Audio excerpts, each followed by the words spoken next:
Alright, let's be honest for a second. The new Biwa Hayahide banner is live and she looks incredible. It's the kind of design that makes you forget all your plans. And the craziest part? Her kit is actually really good. She's a powerhouse on paper. So that creates the ultimate question. Is this the one time we should follow our heart, or is this the ultimate test of our discipline? Today, we're breaking down the powerful temptation of Biwa Hayahide. On paper, Biwa Hayahide is an absolute dream for anyone who loves long-distance races.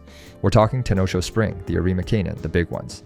She is a dedicated long-distance pace chaser with a stat sheet that tells a fascinating story. 10% to guts and a massive 20% to wisdom. This immediately signals that she's designed to be an incredibly smart and efficient racer.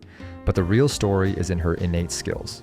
She has not one, but two gold recovery skills built into her kit: calm and collected, and cooldown.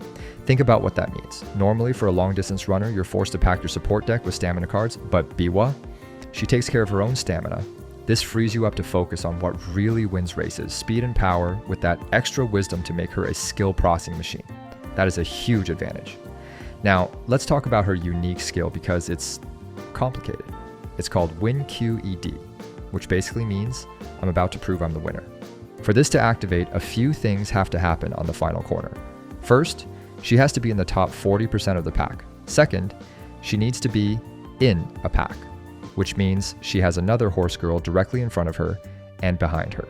If all those conditions are met and she overtakes someone, she gets a boost to both speed and acceleration. It's a powerful slingshot maneuver, but the setup is key. She needs to be in the thick of it to make her move, which is a high-risk, high-reward playstyle. So how do you build her? You lean into her strengths. You aim for just enough stamina to survive, knowing her gold skills will carry her, and then you pour everything into speed, power, and wisdom. The goal is a hyper-efficient build that can hit the high stat checks needed for long-distance races. Okay, so she's a specialized self-sufficient beast for long-distance races. Sounds pretty good for the short term, right? But we have to look at the horizon.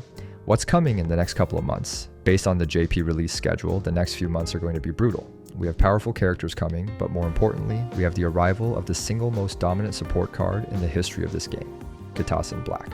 Here's the problem. Biwa Hayahide demands a very specific, resource-intensive build to work at peak efficiency. She's a specialist. Kitasen Black, on the other hand, is a universal key that unlocks the potential of every single character you own. She makes building everyone easier and more powerful. Biwa Hayahide is an incredible character. She's strong, she's smart, she's fun to use. But she's a passion project. She's a luxury item. For the vast majority of us, especially free-to-play players, our resources are finite. Every carrot is an investment, and that's the full breakdown of Biwa Hayahide. My goal isn't to tell you not to pull for a character that looks this amazing. My goal is to give you all the data so you can make the decision with confidence. You now know her strengths, her weaknesses, and exactly where she stands in the meta that's coming. Hopefully that makes the choice between following your heart and sticking to the plan just a little bit easier. If this guide helped you make your decision, leave a like on the video is always a huge help, and subscribe for more content like this. I'll see you all in the next one.